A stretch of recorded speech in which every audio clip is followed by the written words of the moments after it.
Good morning, everyone. As you know, I'm Lauren Cook, your Dean of College and Gap Year Advising, and this is your second Coffee with Miss Cook of the spring semester. And this morning, well, I'll just do our usual housekeeping items up top. I'll ask you to just stay on mute for the first, 10 minutes or so as I do a little content up top, and then we'll have the balance of the time for questions as always, whether you want to do those live or in the chat. And we are recording. I will distribute to everyone next week because I know there are several folks not able to make it this morning. And just a reminder, this is always intended to be an hour-long program. So if we run out of questions, we'll wrap early, but otherwise we'll have a hard stop at 9 and pick it up again in March. So those are the baselines. And I'm going to go ahead and start sharing my screen here.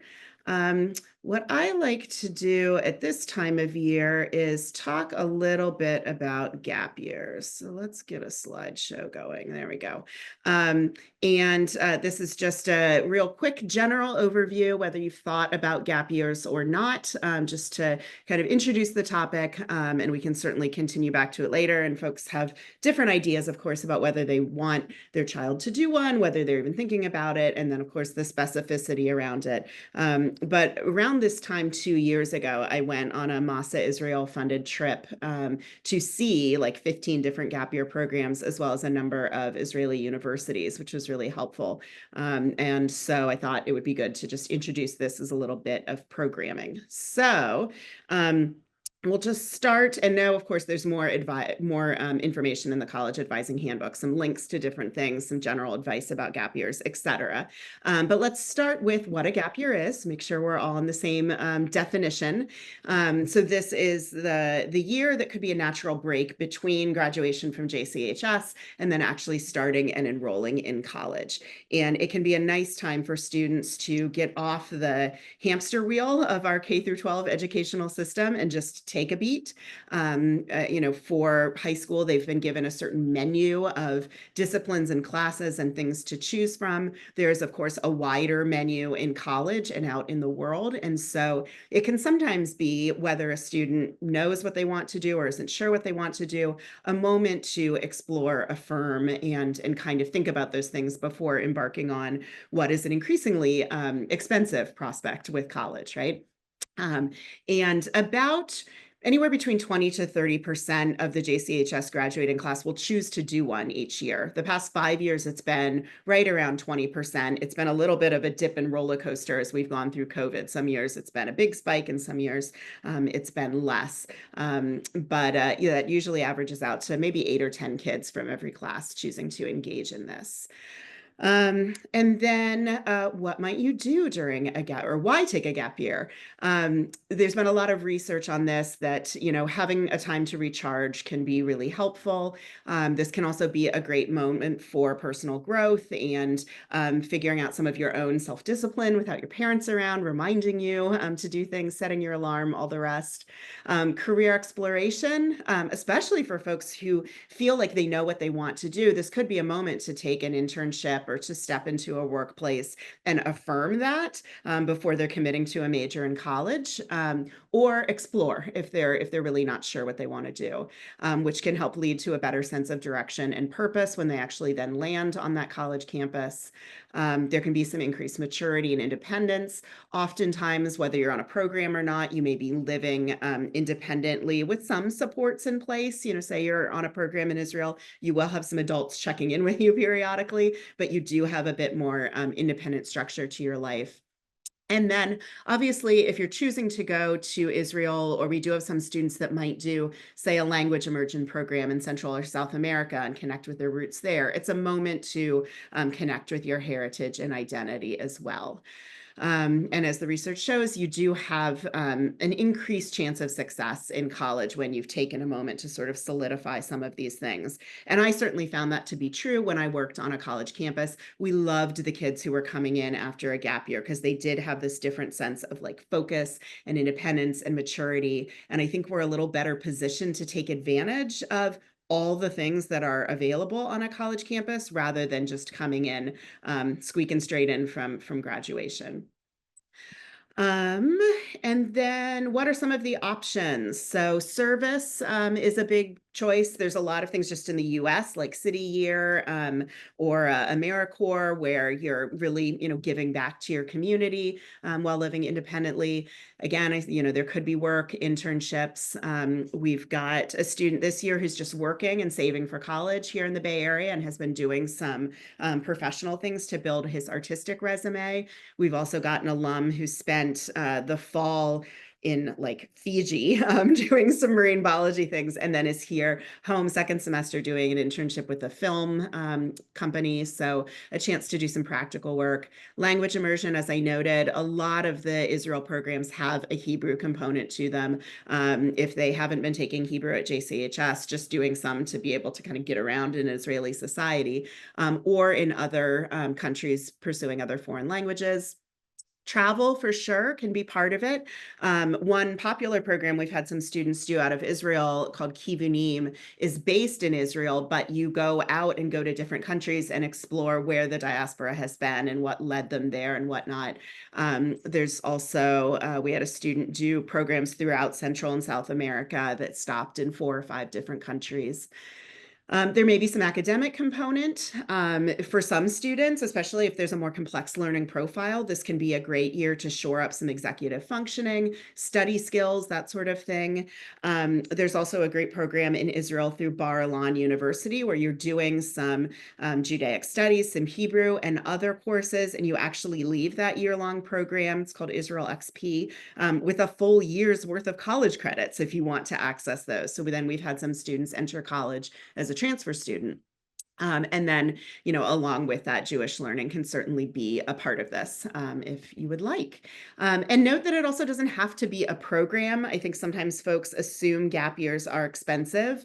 They can be, and we'll talk about that in a moment. But, students sometimes sew together different opportunities. And as I said, if you're doing service, if you're doing work, this might even be something where you are paid for the experience or you are earning money for college for the experience. A gap year can be all sorts of things. So then let's see, I'm just going to say a few words about Masa. Masa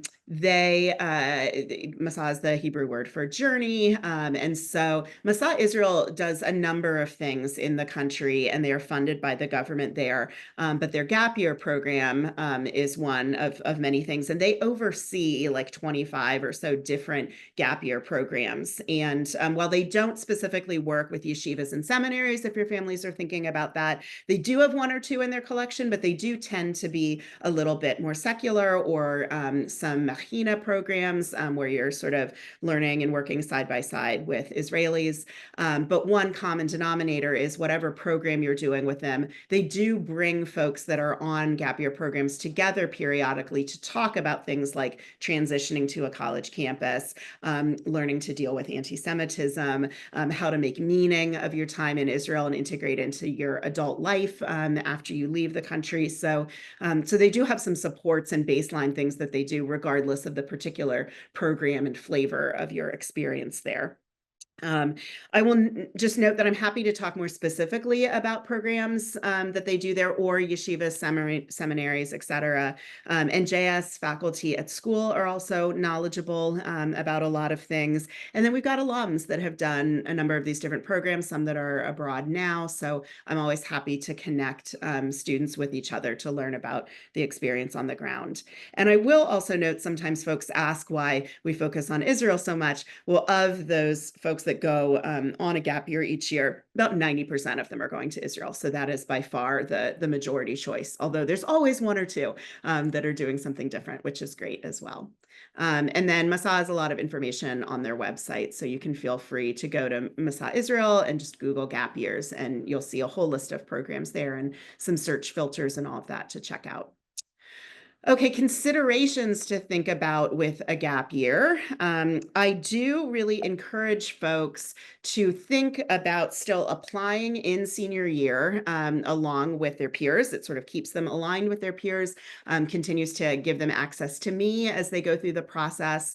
And also, if you haven't signed a gap year contract, like they're teenagers, they change their mind, things happen. So we don't want to just sort of assume that college is not the thing that's happening after graduation. But then we do want to be mindful with the college list about where they might be able to defer admission if they do go through the motions and get some college acceptances, and where they might run into trouble with that. So on the different ends of the spectrum, I will say that most private schools, a lot of the places that have large Jewish communities that our students are looking at, some out-of-state publics like a University of Maryland, they're so happy to let you defer. That it's really just a perfunctory thing that you get your admission, you choose to enroll, and then you say, I'm going to be somewhere else next year. And they say, great, we'll check back in with you in February or March of that year. On the other end of the spectrum would be like the California State University system. So the CSUs, that could be Cal Poly, San Francisco State, Sonoma State, they tend to have a hard line on gap years. They're just not built to be saving places for students from year to year. So if Cal Poly is the goal and you do get in, then you do have the decision to make of, okay, am I going to roll the dice and apply again next year and go on that gap year, or am I going to just go ahead and enroll? The UCs fall a little bit in the middle. They do have a lot of verbiage on their website about how they don't generally allow gap years, but then there's some fine print around unless it's religious or military. And in my experience over the last 10 years, anytime we say Israel, they're just sort of like, oh, yeah, okay, that's religious, whether it's a religious program or not. And we let them. So I've generally not found too much trouble with students taking a year off and then enrolling at a UC. Note that they do, for bureaucracy's sake, have you resubmit your application the next year. You can just save it as a PDF on your desktop and resubmit it again the next year. It always makes kids nervous, and I've never had a student not admitted again. I think it is just a procedural thing so that they have your paperwork in the file for the current year that they're thinking about enrolling you. So, but we can get into more details if folks have questions about that.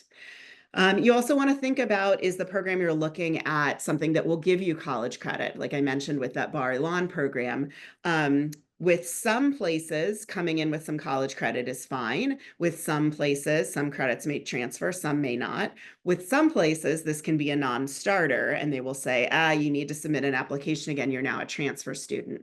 So that's just something we would talk about depending on the program you're thinking about and the colleges that may be of interest to you. And I will say that with that Bar Ilan program in particular, and I keep noting it because it's unusual, it's one of the only ones where you could get a whole year's worth of college credit.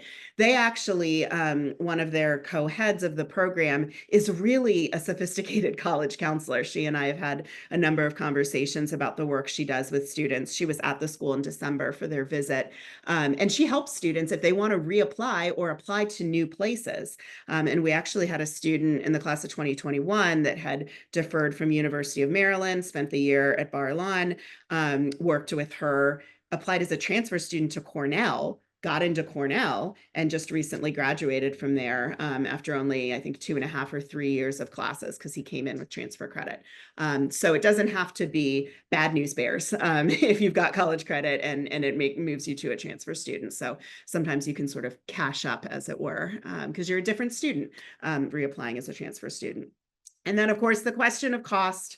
There are some programs that could be as much as a year of college, which is bananas when you look at the sort of tag price, but know that there is a lot of funding available, especially for Israel options, because at the end of the day, I found that folks want you to get to the country. So MASA offers money, the local Jewish federations can offer money, JFCS can offer money, and so there's lots of different ways that you can pull in some funding. And again, you don't have to do a program per se, and we do have some students that will sew together opportunities. I just had a student that signed up for a Knowles program, outward bound kind of stuff. That'll be maybe 2 months or so, and then he may do some other things with that time during the year. So there's a lot of different options and ways you can defray cost. But I will say, as we sort of wrap up the gap year stuff, that it's not for everyone. And some folks feel like they've got good momentum after graduation, want to head straight off to college. Students may be a little older than the rest of their class and don't want to rack up another year beyond that. So this is very individual by student, but I do want everyone to at least take a beat and think about it and decide whether it's something they might have on the back burner or something that probably doesn't work for your family. So we'll close here with my content with just a few save the dates. I will just note if you are interested in a gap year that might not be in Israel, USA Gap Year fairs are happening starting this Sunday throughout the Bay Area. There's one at Maybeck High School on Sunday in Berkeley, one on Monday in Palo Alto, one on Wednesday in San Anselmo, and then there's a virtual program in early March. Typically, Masa is one of the vendors there, but then everything else is sort of abroad programs. There might be one or two in the country, in the US. But if you Google USA Gap Year Fairs, you'll get this website on gooverseas.com, and you can get more information about those Bay Area programs. But if you want to go check it out, it's nice that there will be actual humans in one room for you to ask some questions of. I'll then also note that the next Coffee with Miss Cook will be in March. This is one to save the date on because I'm so excited. I just reached out to a few friends, and we will have joining us this morning Grant Preheim, who is the Associate Director of Admission at University of Denver, Laura Stratton, who's the Director of Admission at Scripps College down south, and then Gary Clark, a good friend of mine, who is the Associate Vice Chancellor of Admission at UCLA. So very different institutions, big, small, public, private, women's college in the mix there. And they've all been in the field for quite a long time, offer really good advice. Gary and Laura joined us last year for this as well, and parents found it to be really helpful. So I will record it if you're not able to attend, but we will have a bit of a panel presentation from them and then some time for questions. So should be great.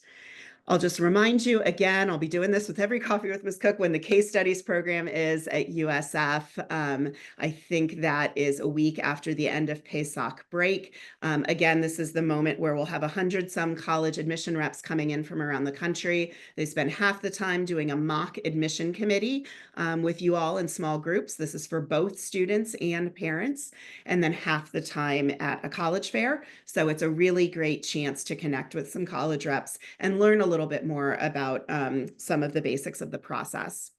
And then our last Coffee with Miss Cook will be in May. And I'm thinking about some programming for that. I might have some senior parents come in and talk about what just happened.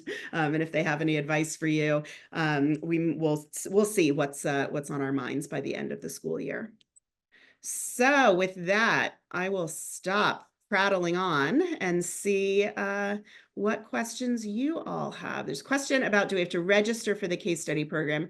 I believe that you do. I do not have the registration information yet. USF will typically send that out about a month in advance. So I will send that out to you, and usually everybody needs to register, like your child and you, so we know actual numbers, because we do split you up into classrooms for that first part. And I think you get a little QR code that you can scan at the college fair. So I will send that information along when I have it. But again, that afternoon, it typically runs from 2 to 5-ish. That's the general time frame at USF. So, other questions. Can you speak to summer and what selective or any colleges would like to see from this upcoming summer? Great question, very timely. I know folks are working on their summer plans. I will say that generally doing something with a chunk of your summer, and this may not, please everyone to be so general, but doing something with some chunk of your summer is smart. And I will say we also want to allow a little time for decompression at the end of the school year. There should be some rest as part of summer. And I will say towards the end of summer, we will be sliding right into college application season. So the UCs and the common application, which 1,000-some colleges are on, will all open up on August 1st, refreshed for the new cycle and school year. So oftentimes rising seniors should be ideally spending some time in August working on getting started with writing and data entry in their applications. And we will have a senior college workshop. I think, let me open my calendar here. It will be the Monday that athletics and theater rehearsals also start back at school, Monday, August 11th. and I bring in 6 college reps or so to work with students that morning, Monday, August 11th, usually somewhere between 8:30 and noon at JCHS, to do practice interviews, to read over any writing students might have. It's very low stakes. This is not like, meet with the rep of your dream college. It's meet with someone who has experience in this and sort of in a neutral way can give you feedback. So you're better prepared then when you go do an actual interview. So keep in mind those bookends of a little rest and a little getting started on college stuff. In the middle, I would say, as long as they are not laying on the couch watching Netflix, anything is good. So whether that is a paid job, whether that is a JFCS internship, whether that is traveling, with family, whether that may be taking a community college class. I don't think colleges place one as a higher priority or sort of better than another. I think what they are looking at is the students' why.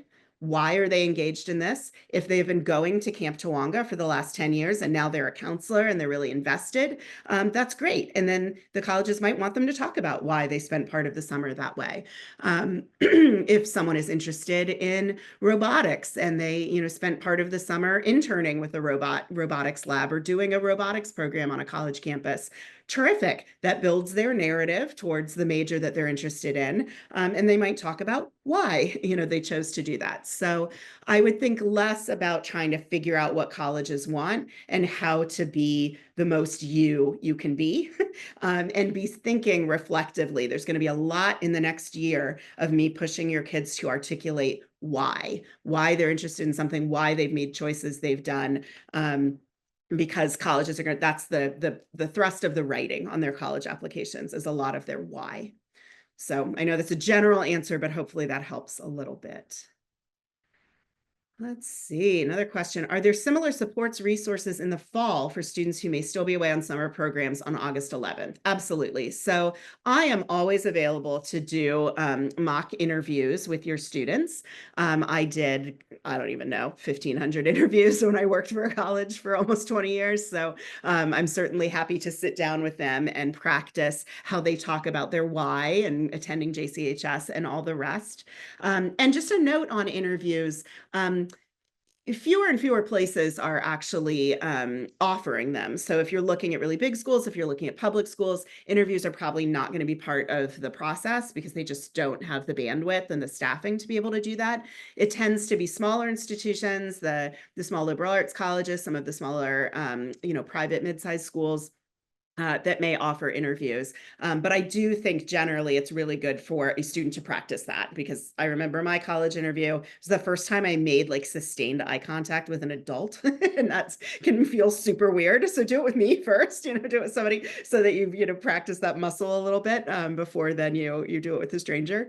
And then in terms of essay and writing review, absolutely. In the fall, I do a ton of that, and Dr. Lessie, our dean of the humanities department, also partners with me working on college advising. So anyone who is in her AP Lit class will actually start with her in terms of your Common App essay review, your UC writing, and then I'll do a final pass of things once you finish with her. And anyone who's in the at-level English will start and be working with me. So you absolutely can get all the same support if you miss the August 11th program. It's just a little added benefit, not required, but something that students generally find helpful. Other questions? Yeah, Tamara.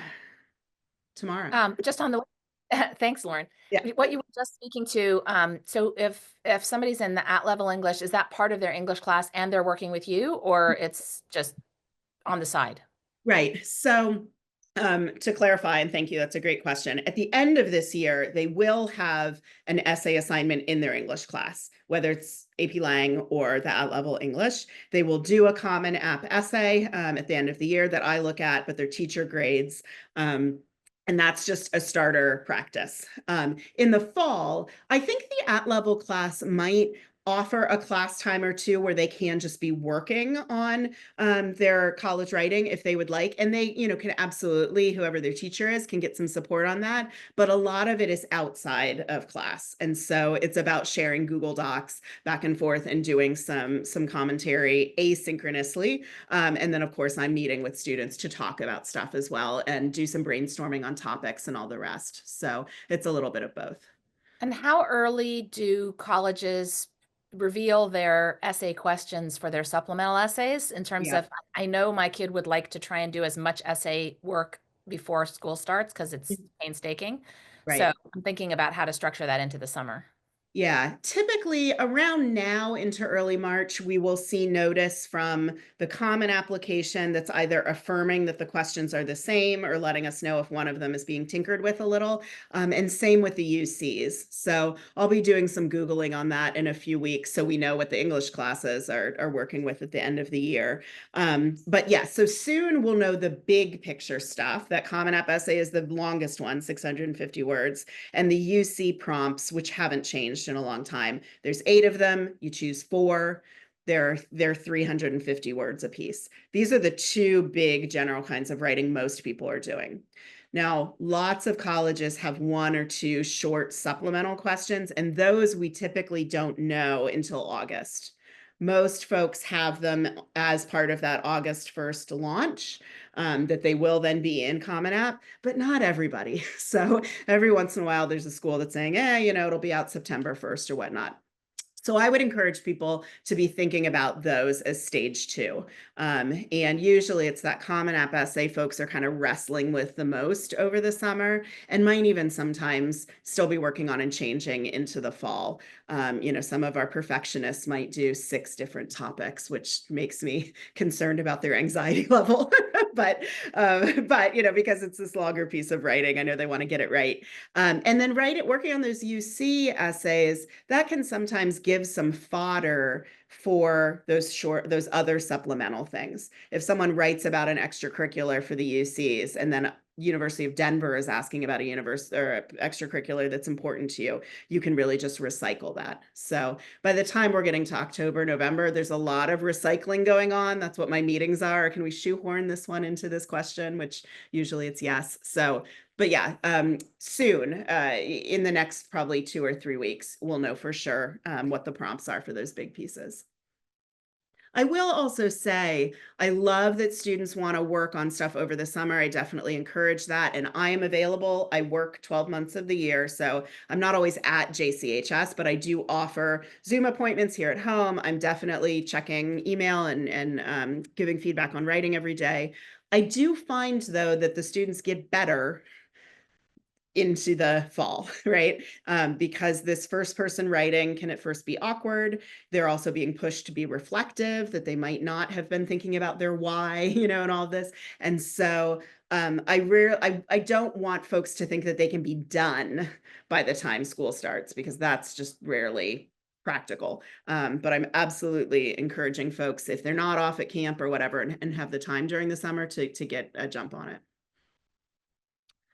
Other questions. We've got more things in the chat. Are there any resources available over the summer to help with essays? Obviously me. And then I will also note one web resource that you don't have to pay for. You can just sort of interact with reading it passively. There is a colleague who calls himself the College Essay Guy. And he has grown over the years to this incredibly rich website where you can be putting in, like, how do I answer the Middlebury question? And, you get some questions to ask yourself and some samples of the writing of that. And so the College Essay Guy's website, I think, can be quite rich. I do, depending on how your child works, sometimes seeing a bunch of examples can be too, sort of persuasive rather than sort of working on it yourself. But that is a resource that I think can be helpful and is ethical and all of that.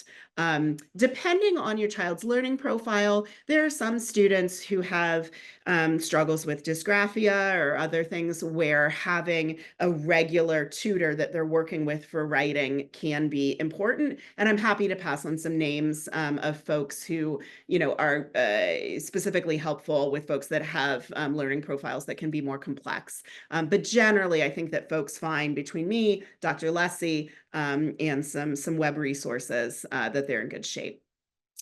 Other questions. Can students meet with you to review the topic for their main essays? Absolutely. I hope they do. Ooh, and Leora put in the college essay guy link. Thank you so much. Yes, I love to talk with students about their topics. And this is something I might be doing in April or May as they're starting to work on it for their English class, but certainly over the summer. What I hate is when someone, has painstakingly put 650 words together and it's about like their love of coffee. And we have to say, you know what, this is not quite as revealing or as personal as you want it to be. Or on the flip side, sometimes folks take it as sort of an intellectual pursuit and they're approaching it more with, sort of an argument and different sides and maybe just a flash of their opinion on it, where really, the point is to have it be centered on them and have it be something personal. So I love to talk with them, brainstorming on all parts, because I want them to feel like their time is well spent and they understand the assignment. So yeah, absolutely. Other questions? These are great questions. Let's see. What is your view on applying to a rolling admission college to kick off the year with an acceptance to a safety? We love to see it. So I would say, I always want folks to have at least like 2 likely schools on their list where we feel like their chances of admission are like 80% or greater. And I will, as a reminder, this summer, once we have new grades from junior year, go into their lists and score and start putting some admission predictions on. So we see in June or July, do we have, a good spread of likely possibles and reaches, or do we need to backfill a little bit one of those categories? But yeah, we often, especially ASU, Arizona State University, and University of Arizona, they are very popular with our students that are thinking about engineering, business, communications, that they've both got really strong Jewish communities. They're not terribly far from home. They are both rolling admission. They do not require the Common App essay, although if you've written one and want to send it along, it can be value added. And so I've had some students apply there as early as like, early September and get an answer 2 weeks later. And that feels great. So then, you've got, an offer and can then sort of go about your business with a little bit more relief. Just keep in mind that the earlier you're trying to apply, we may or may not have your like transcript ready to go yet. You got to give Ms. Bregman a moment for the dust to settle at the beginning of the year. And, if there's going to be any curricular changes, we don't want to, be then having to contact colleges about you changed a class or whatnot. And most faculty will not have their recommendation letters written until early October. So I do give them runway of the first 6 or 8 weeks of the school year to get started. And the goal is always to have everything ready for November 1st. That's the first big set of deadlines. But if someone ends up applying before that, we may or may not have the letter ready to go. So we love to see folks doing something right out the gate, but just be aware that there are some timing constraints that can come up. Related to what you stated, is there timing for you to recommend which of the reaches each student has the best odds of acceptance so they can narrow things down with that in mind? Yes. Same for sharing merit averages from the current year class for each university. Yes, my hope is that we will be in regular communication about your list towards the end of the summer as I put predictions on. Again, this will happen June, July. I will email you if I have concerns, questions, issues. So sort of giving a little bit of a review of your list. If it's all likelies, I'm going to push you to challenge yourself a little bit. If it's all reaches, we're going to have a little kind of come to Moses moment about how we need to make sure you're also going to get into college. And yes, that's also a time, especially towards the end of the summer, to talk about strategy. And that's when we might get into, if there's a school that has a 9% admit rate, is it actually 25% if you apply early decision? And does your family feel comfortable with early decision and the financial commitment that's involved there? Or might they have early action where it's not binding? You don't have to go if you get in. And so talking about the different application plans and if that increases likelihoods or not of enrollment. And yes, the financial piece of that as well will be a big deal. Things that are reaches oftentimes are also going to be a reach to pay for.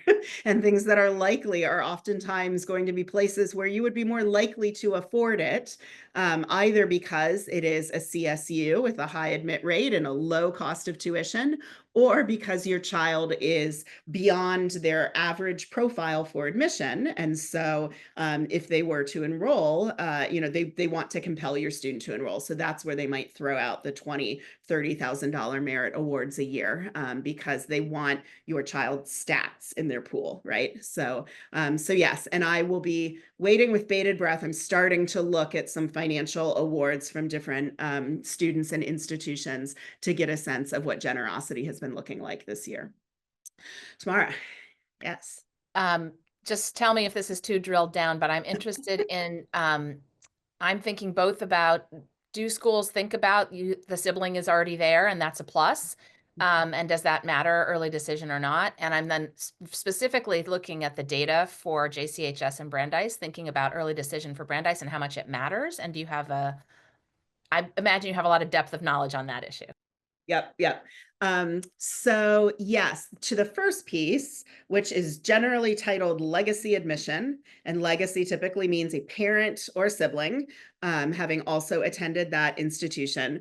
I will say that's a priority for some schools and very much in flux nationally. I was just actually reading an article yesterday, I think in the Washington Post, about some students at Georgetown that are really pushing for, and there's actually going to be some legislation passed in DC itself about not requiring colleges that receive any federal funding to not consider legacy connections with admission. So this has been something that there's been pushback on since affirmative action was rolled back by the Supreme Court 2 years ago, that well, then should we still be privileging what oftentimes is, more privileged wealthy families again?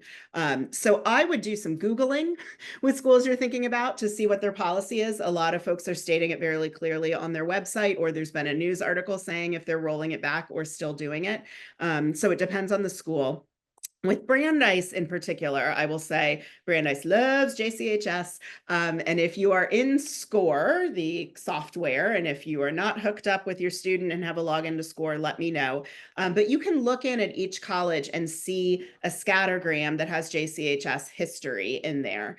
And I think it limits you to the last 5 years or so, because of course colleges get more selective over time. So sometimes when you're seeing outlier data, someone that had a much lower GPA that got in, or a very high one that didn't get in, that can be about 5 years ago when things were less selective, or it could be last year and someone who's like a computer science engineering major, which is sometimes the most selective route to go for declaring a major, to most competitive to try and get in. But Brandeis generally, we have a wide swath of kids that are admitted regular decision, and they have been, especially since October 7th, heavily recruiting Jewish students. We had some students transfer there last year from other institutions where they were having a difficult time. So that could cut both ways. That could be we're so excited to have more, students from JCHS. That could also be now our admit rate has dropped even more because so many Jewish students are rushing for our doors. So that's where talking to an individual student, looking at their particular profile and what we saw with Brandeis this past year, that I would make some advice about whether early decision might be the better strategic route for them, or whether they might be relatively safe regular decision. So it's a student by student thing. But if you look at those scattergrams, and the GPA in there will be the cumulative one that a student had from freshman through junior year. So we don't have your student's cumulative GPA yet from that time, but once we've got it at the end of classes and in early June, you could kind of do some guesstimating on the scattergram of where they would fall. There are also test scores on those scattergrams, and just take those with a grain of salt. The UCs are test free now, so just ignore it.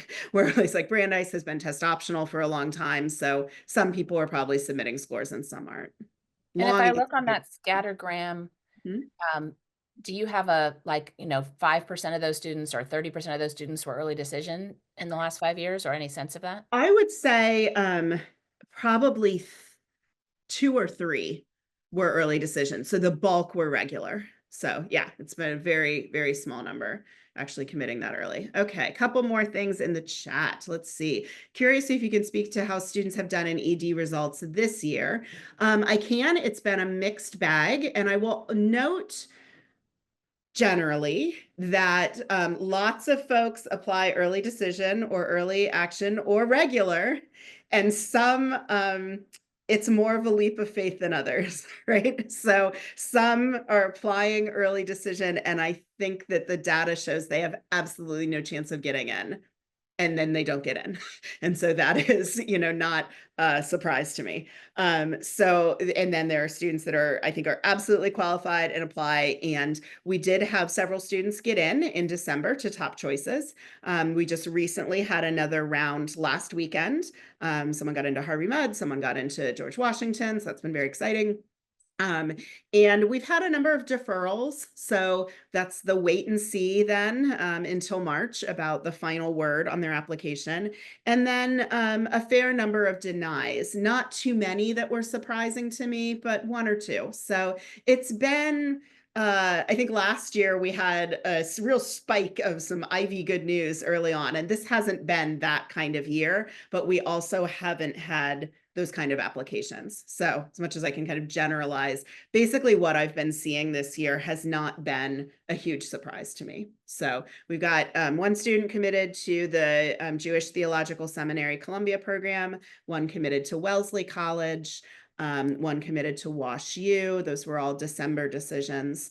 And then we've had some students just already commit from regular decision, kind of rolling applications to San Jose State and to Pace University. And then, as I mentioned last weekend, we had Harvey Mudd and George Washington University in the mix. So within another week or two, the UCs and the regular decision stuff will start to come out. So then I'll have a better sense of the big picture. But so far, so good with this class. I think that folks have generally been happy. And we have a number of students who did most of their applications early action, have most of their results. And for a lot of them, if they applied to 8 schools, they're into 6 or 7. So if anything, I've got a number of students who are like, I have a lot of good choices. We're now spending a lot of time going back to visit. We might have to flip a coin because I, have 2 like front runners. So generally, I think the class feels pretty happy and content and waiting, for the rest of the results. Let's see. Other questions? Anyone else? I'll say it's about 8:45. We have a direct message about just computer science generally and how competitive it is. And I will say that that is true. And it is hard to know overall what's going to happen with folks that are applying for computer science. And I would add engineering in that bucket as well. And so that's where I think over the summer, really spending time on the list and being really clear-eyed with the data and realistic about having some likely and possible schools in there. I went to a session last fall at my annual conference that was literally called like Surviving the Computer Science Hunger Games, which is what it can feel like. And so being open to a wide range of schools. I mean, our students all hear a lot of brand names and we hear a lot of brand names, and that's great. But even if you get into, say, Carnegie Mellon with computer science, if you end up sort of in the bottom of the class and don't, sort of scrape in to get by, and you're not necessarily getting the top sort of research or internship opportunities, you might have been much better off doing computer science at Santa Clara, where you're the top person in the class and get access to all of those things. So there's a great Malcolm Gladwell speech online that I think I've also linked in the College Advising Handbook about how we as humans love to associate ourselves with brand names. And he drags himself into this saying, like, Google isn't paying me to be here. Why am I here? because it's Google and I wanted to have a Google speech on my resume. But talking about the data, and he gets into college admission in particular, and how sometimes being a bigger fish in a small pond can be better for your career and for you, your mental health long term, than sort of just surviving at, you know, the big brand name competitive place. So I think for a lot of our students, the biggest issue is finding likelies that they get excited about, that can be on their list, and being happy with those. So yeah, Leora. Oh, yeah, you're on mute. We're planning our summer college visits, but Mhm. we are all over the map around, literally all over the map Mhm. around where we're interested. Mhm. And I feel like maybe a place would be like, you know, the Goldilocks approach, like a big one, a small one, a liberal one, you know, whatever. Do you have any suggestions for creating a short list, not all over the country, of where to actually take a tour to get the sense of some, and then when you have your final list, you then go take another visit? Is that how it goes? Yeah, I think, you know, this depends on your free time and your finances and all the rest. But I do think, especially if a student isn't quite sure what their priorities look like, doing types of schools can be really helpful. And you can do that close to home. So, you know, USF can be your urban campus, and you know, Davis can be your giant research institution, and Santa Clara could be your private suburban, you know, mid-sized kind of place. St. Mary's and Moraga could be your smaller liberal arts, and just see how those feel, you know, and if one's too busy or too big or too, you know, quiet, you know, just to get some types in. Oh, I do like the grass and the green space. Oh, I don't care about that at all, you know. So it doesn't have to be big, expensive stuff. And I do have in the handbook, there's a page of different cities and what the types of schools are, my suggestions on small, medium, large. And then if there's a, you know, kind of like affinity school, like an art school or a STEM school or something that's more particular, a women's college. So if you're going to a bar mitzvah in Boston and you want to try and hit some types, there's some lists in there to give you suggestions. But I would generally say, you don't have to see everything before you apply to it. If you get on a type of campus and are feeling like, yeah, generally this size feels kind of good to me, that can stand in for a place that's further away. And I would suggest doing some virtual visits as well. So that can be the online tour that, you know, can be somewhat helpful, but sitting in on like a live info session to get the vibe of the place, that can be helpful too, because you can get a sense just from the admission officer and maybe a student there. Does this feel really stuffy and self-important? Does this feel a little too, you know, loosey-goosey hippie? Does this, you know, so I do think you can pick up some cultural things from those sessions. And yes, you may end up doing a second visit in March or April of senior year to the final contenders. And that's what some students are doing now. And even, you know, so I've just had a couple of kids come back from Portland, Oregon. I think last weekend there were admitted student events at both Reed and Lewis and Clark. And so I've been sitting down and hearing their various impressions on things. All of those places have early actions. So sometimes, you know, in December, you got 5 or 6 yeses. And so you can spend a little bit more time in the winter as is convenient doing those return visits. So, and it's been instructive. You know, some folks went during the summer and heard one thing about like the Israel-Palestine situation, and then went in action last weekend and said, I'm seeing a lot of flyers and things that, you know, I didn't see in July, and getting a different, you know, and checking in with Hillels. And, you know, so it's just a deeper level of investigation than that first introductory visit, which can be useful. Yeah. I All have a right. little follow-up question for like the local small school to visit. Mhm. We did a visit to Santa Clara, and um, the presentation has like it's a Jesuit school and about 5 minutes on Jesuit school, and there are Uh-huh. crosses on all of the chairs, which doesn't bother me in the least. I'm Right. multi-religious. But Ariel was like, why Mhm. are there crosses on the chairs? Why are we here? And so I'm loath to take her to St. Mary's, which would have been my local small school to visit, because she's already had this reaction. So do you have any other recommendations for a local small school? Totally, yeah. The other one that comes to mind, of course, is like Dominican, which I don't know if that's going to be much more helpful up in Marin. Yeah. I think if you are headed, potentially you could go an hour and a half inland and go to like University of Pacific in Stockton. That's going to feel a little bit more neutral, but maybe going down south to a Claremont College at Occidental or something might make more sense.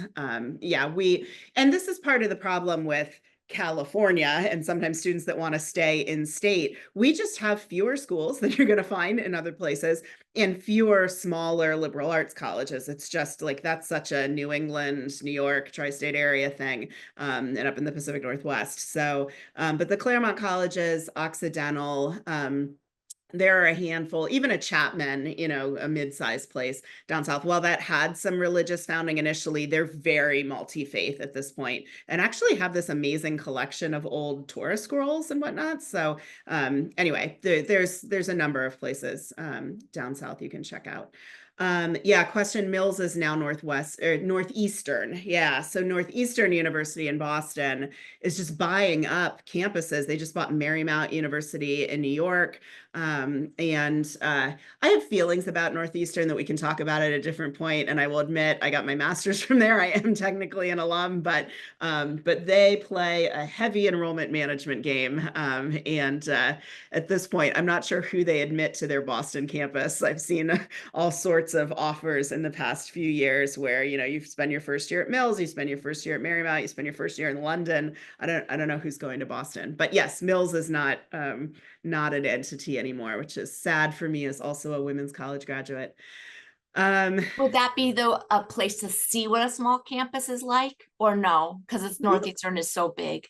Yeah, I mean, it would be a mixed bag because physically it's a small campus. And so you would get that experience aesthetically, and you're going to get all this PR about co-ops and an urban campus that you can go to in Boston and all the rest. So it would, I think it would be maybe confusing for a student as an introductory thing. So. Then there's a question about what do you do if your student is not excited about any of the suggested colleges? Any recommendations for stoking interest in realistic colleges? What a great question. I would say if you're able to do some visits, even a visit to some of these places, you could also let me know if what some of those schools might be. I could see if we have JCHS alumni there that might talk it up to them. I think that can always be helpful to get some on the ground, hopefully positive perspective. And it may just be that we're hitting the wrong type of school, and there may be lots of other recommendations that aren't on the list yet that they could get excited about. So I will also say there maybe with some students just a general malaise or ambivalence right now about this whole project, and that will continue to change as the class moves in more of the direction of getting serious about it, and as seniors get more decisions in the coming weeks and make commitments. I just put a map up outside my office where I hang up little college pennants for where folks have committed, and I think that is always helpful because there are often, brand names that people know, and then there's lots of places that they don't know. So, or that they, didn't know that, oh, people go there. So that can also be a bit of an equalizer of like, it's fine to go to a CSU. It's fine to go to a big state school that takes a lot of folks. Like you will have fun and a good education and all of that in those places as well. Any last questions? It's 5 of 9. Thank you for being awesome. Thank you. I try. I love my job. I love your kids. And it's fun to watch the sort of changing of the guard outside my office as the seniors need me less. They are moving on to other places, and your kids are starting to set up shop and be yelling questions to me when I open my door. So that is always exciting. All right. Well, maybe we will end it there. And I will hopefully, loving all of the emojis we are, we will reconvene at the end of March for our college director panel. And hopefully they will make you feel better and calmer about this process. And in the meantime, keep in mind that my appointment calendar is up. If you want to jump on a Zoom, if you want to come in and have a chat with me, happy to do that. If you want to avoid this until the end of March, also love that for you. Just keep me posted with what you need. All right. Shabbat shalom.